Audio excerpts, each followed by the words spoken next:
Assalamualaikum warahmatullahi wabarakatuh. Nah, teman-teman, alhamdulillah ya, kesempatan kali ini saya bisa membuatkan konten lagi untuk aplikasi Sigbumdes, tapi untuk kali ini yang versi online-nya. Nah, buat kesempatan kali ini saya ingin mereviewnya saja dulu ya untuk di part pertama ini.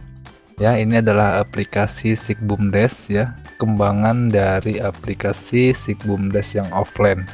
Nah, karena banyaknya permintaan, jadi ini saya buatkan yang versi online-nya. Jadi teman-teman bisa menggunakan desktop, bisa menggunakan device handphone atau apapun itu ya. Jadi tidak terkendala lagi untuk digunakan satu device. Sekarang semuanya sudah online. Oke ya, ini teman-temannya buat tampilan awalnya ya. Jadi teman-teman kalau belum punya akun, nanti silahkan teman-teman daftar ya. Nanti yang sudah boleh login. Oke, sekarang kita login untuk melihat tampilannya. Sekarang kita login. Oke.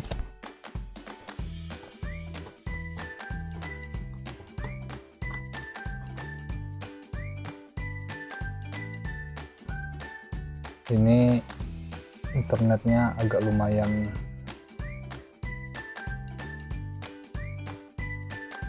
lambat jadinya seperti ini. Nah, ini teman-teman ya, untuk tampilannya aplikasi Sigbumdes Go ya. Ini menu-menunya seperti ini ya, lengkap. Sekarang dibuat simple, jadi semuanya ada drop downnya seperti ini tuh. Nah, jadi simple, tidak di dalam halaman lagi ya. Nah, ini aplikasinya. Di sini ada grafik karena kita belum menginput apapun, jadi masih kosong ya. Di sini juga ada struktur pengurus, nanti ada fotonya ya, akan bergerak ya, seperti slide seperti itu. Oke, yang pertama ini dashboardnya. Nanti teman-teman bisa inputkan logo di pengaturan ya. Sekarang kita pergi ke kasir atau pos ya. Ini fitur lama kita ya.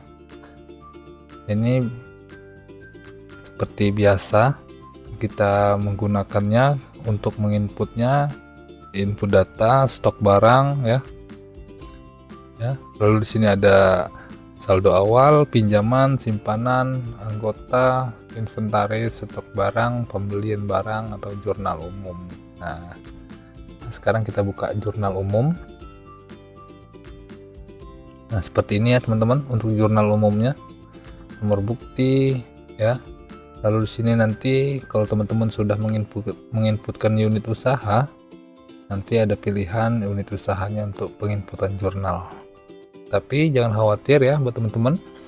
Di sini aplikasinya sudah sangat pintar. Jadi kalau teman-teman memiliki transaksi di kasir, dia akan otomatis mencatat jurnalnya.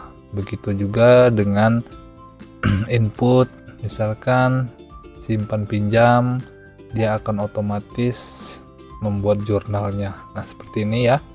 Nanti teman-teman bisa filter, bisa cetak ya, bisa cetak. Lalu ada pembelian barang, begitu juga di sini ya. Nanti teman-teman bisa pilih ya, pilih produk kalau teman-teman sudah menginput stok barang. Nah, seperti ini. Simpan faktur, tampilkan semua ya. Nah, ini untuk stok barangnya. Oke, nanti teman-teman bisa inputkan stok barangnya.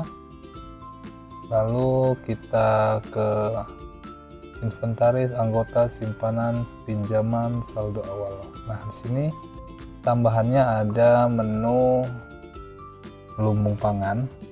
Nah, ini untuk kita mencatat stok pangan yang ada di desa kita. Misalkan gabah ya, berapa kilo nanti ditambah, lalu nanti ada masuk ya, ada input, ada outputnya juga ya. Jadi kita bakalan tahu stok ketahanan pangan di desa kita itu berapa. Oke, seperti itu. Ini untuk manajemen lumbung pangan. Nah, nanti kita aplikasi ini juga sudah dilengkapi dengan fitur untuk ketahanan pangan ya. Jadi teman-teman nanti bisa inputkan unit usahanya, nanti kita jelaskan. Oke, ini untuk lapor-laporannya ya. Ada anggaran versus realisasi, laba rugi, posisi keuangan, perubahan modal, arus kas, neraca saldo, buku besar, lalu ada neraca lajur, rasio keuangan, kinerja ketahanan pangan. Nah, seperti itu. Lalu ada generate laporan pertanggungjawaban. Nanti teman-teman tinggal klik saja, dia otomatis mengenerate ya, karena kita belum menginput satu apapun laporan, jadi ya tidak ada yang ditampilkan. Oke. Lalu di sini ada proses periodik ya. Ini juga nanti untuk teman-teman jurnal penyesuaian otomatis ya. Lalu di sini ada manajemen anggaran ya. Ini buat kita menjadi pembanding ya. Misalkan tahun, kita pilih tahunnya. Ini saya menggunakan dark mode ya, jadinya warnanya hitam. Nanti kalau teman-teman diubah tidak menggunakan dark mode bisa warna putih. Ini saya menggunakan dark mode. Oke. Lalu ini untuk nampil akunnya ya, pendapatan atau biayanya di sini. Nanti dia setelah teman-teman tambahkan akan masuk ke daftar sini. Oke. Lalu di sini perhitungan SHU seperti ini ya.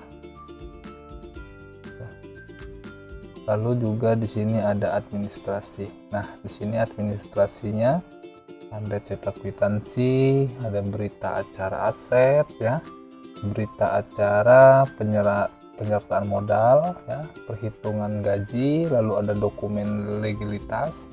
Nah, di sini nanti teman-teman kalau sudah mendaftar ada penawaran dan kontrak ya.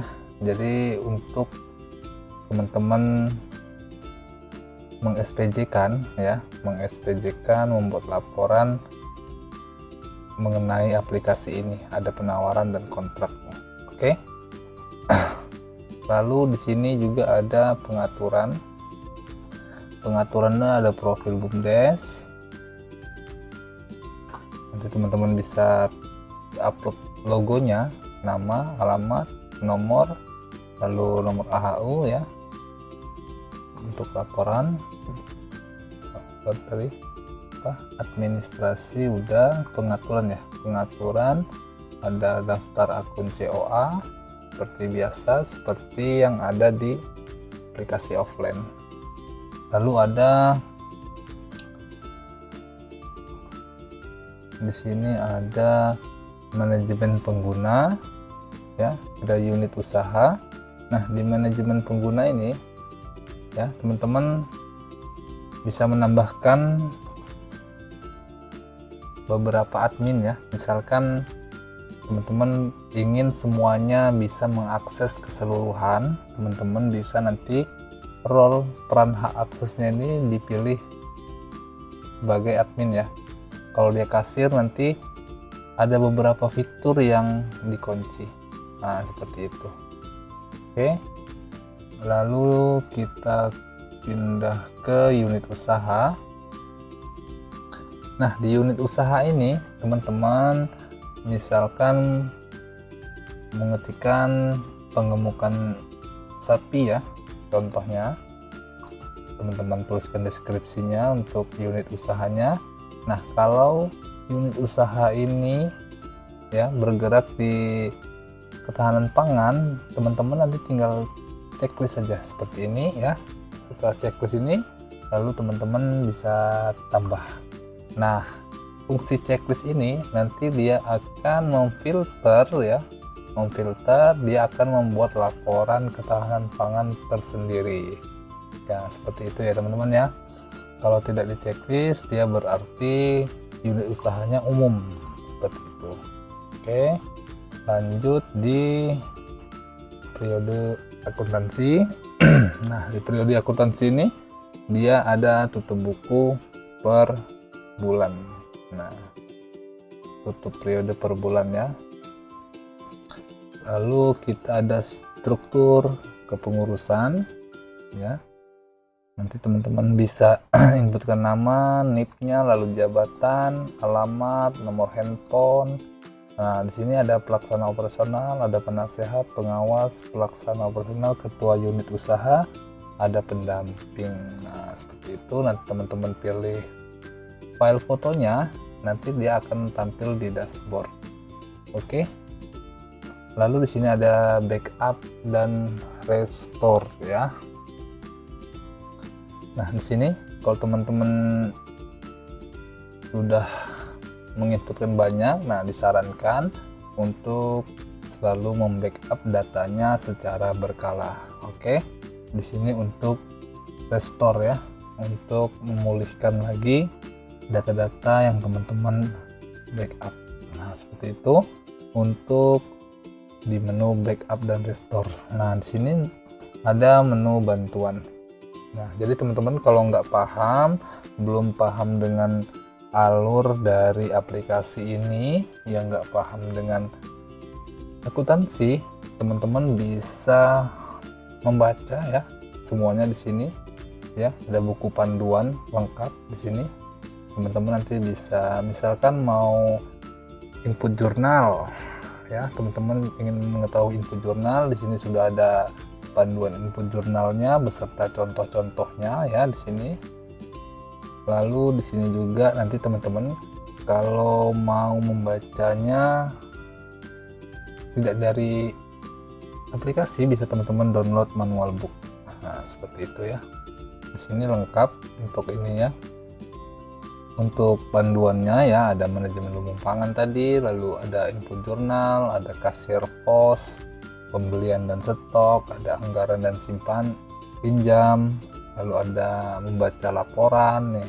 Di sini diajarin bagaimana cara membaca laporan. Lalu ada proses periodik, perhitungan SHU, ada generate LPJ ya, laporan pertanggungjawaban, ada backup dan restore. Lalu di sini ada cetak kwitansi dan berita acara. Lalu di sini ada juga perhitungan gaji, ada dokumen legalitas, ada profil BUMDes dan unit usaha. Dan di sini juga ada manajemen pengguna, daftar akun COA. Nah, seperti itu untuk aplikasi SIK BUMDes Go ya yang terbaru.